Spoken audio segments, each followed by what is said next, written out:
जय श्री महाकाल।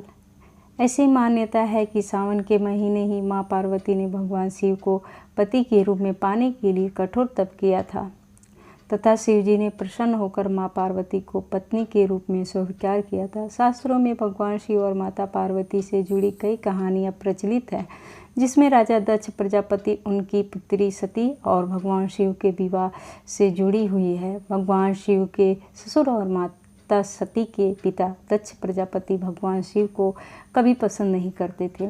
दरअसल राजा दक्ष प्रजापति के द्वारा शिव जी को न पसंद किए जाने के पीछे कई तरह की पौराणिक कथाएं हैं। राजा दक्ष प्रजापति एक प्रतापी राजा थे। पौराणिक मान्यताओं के अनुसार ब्रह्मा जी ने मानस पुत्र के रूप में राजा दक्ष को जन्म दिया था। दक्ष प्रजापति का विवाह अस्कनी से हुआ था। यह भगवान विष्णु के परम भक्त थे। राजा दक्ष की 16 पुत्रियां थे, जिसमें सबसे छोटी पुत्री का नाम सती था। सती भगवान शिव को अपने पति के रूप में पाने के लिए कठोर तपस्या करती रहती थी। यह बात राजा दक्ष को बिल्कुल भी पसंद नहीं था। राजा दक्ष अपने राज्य में भगवान शिव का नाम जो भी लेता उससे वे क्रोधित हो उठते थे। पौराणिक कथाओं के अनुसार राजा दक्ष और भगवान शिव की बीच कटुता के 3 कारण बताए जाते हैं। एक कथा के अनुसार प्रारंभ में ब्रह्मा जी के 5 सिर थे। ब्रह्मा जी के 3 सिर हमेशा से वेद पाठ किए करते रहते थे, लेकिन इनके 2 सिर वेद को भला बुरा कहा करते थे। इस आदत से भगवान शिव को हमेशा गुस्सा आता रहता था। फिर एक दिन इससे नाराज होकर उन्होंने ब्रह्मा जी के 5वें सिर को काट दिया। दक्ष प्रजापति अपने पिता ब्रह्मा के सिर को काटने की वजह से शिव जी पर क्रोधित रहते थे।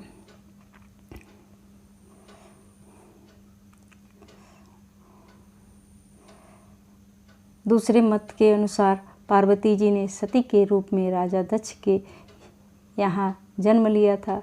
सती के रूप में माता पार्वती भगवान शिव से ही विवाह करना चाहती थी, लेकिन सती के पिता राजा दक्ष को लगता था कि भगवान शिव सती के योग्य नहीं है। इसी कारण से जब सती के विवाह के उन्होंने अपने राज्य में स्वयंवर का आयोजन किया था, तो उसमें शिव जी को निमंत्रण नहीं दिया था। हालांकि सती ने मन ही मन में भगवान शिव को अपना पति मान लिया था और भगवान शिव को प्रसन्न करने के लिए कठोर तप करती रहती। सती ने भगवान शिव का नाम लेते हुए स्वयंवर में पृथ्वी पर वरमाला डाल दी। तब स्वयं शिव वहां पर प्रकट होकर सती के द्वारा डाली गई वरमाला को पहन लिया था। इसके बाद शिव जी ने सती को अपनी पत्नी स्वीकार कर वहां से चले गए। यह बात राजा दक्ष को पसंद नहीं आई कि उनकी इच्छा के विपरीत सती का विवाह शिव के साथ हुआ। प्रचलित कथाओं के अनुसार एक बार यज्ञ का आयोजन किया गया था, जहां पर सभी देवी देवता पहुंचे थे।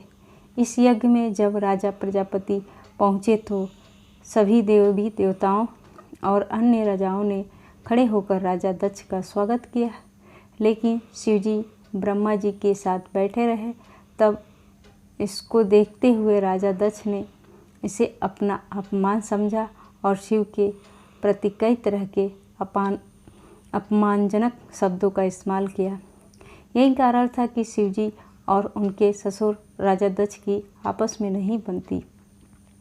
इस बार राजा दक्ष ने अपने राजमहल में एक भव्य यज्ञ का आयोजन किया था, जिसमें उन्होंने सभी को निमंत्रित दिया था, लेकिन शिव और माँ सती को इस यज्ञ में नहीं बुलाया। फिर यज्ञ की बात को जानकर देवी सती बिना बुलाए अपने पिता राजा दक्ष के घर चली गई, जहाँ पर दक्ष प्रजापति ने भगवान शिव और सती का अपमान भरी सभा में सबके सामने किया। तब सती अपने पति भोलेनाथ के अपमान को सहन नहीं कर सकी और यज्ञ स्थल पर जल रहित अग्नि में कूदकर स्वयं को भस्म कर लिया। जब शिवजी को सती के भस्म होने का समाचार मिला तो वह क्रोधित होकर यज्ञ स्थल पर पहुंचकर सती के अवशेषों को लेकर तांडव करने लगे। भगवान शिव ने तब वीरभद्र को उत्पन्न करके यज्ञ स्थल पर मौजूद सभी को दंड देते हुए राजा दक्ष का सिर काट डाला। बाद में ब्रह्मा के द्वारा प्रार्थना करने पर शिवजी ने दक्ष प्रजापति के सिर के बदले बकरे का सिर प्रदान करके यज्ञ को पूरा किया। ऐसा माना जाता है कि वीरभद्र शिवजी के तीसरे नेत्र से प्रकट हुए थे। जय श्री महाकाल। वीडियो अच्छी लगी हो तो लाइक, कमेंट, वीडियो को शेयर और चैनल को सब्सक्राइब अवश्य करें।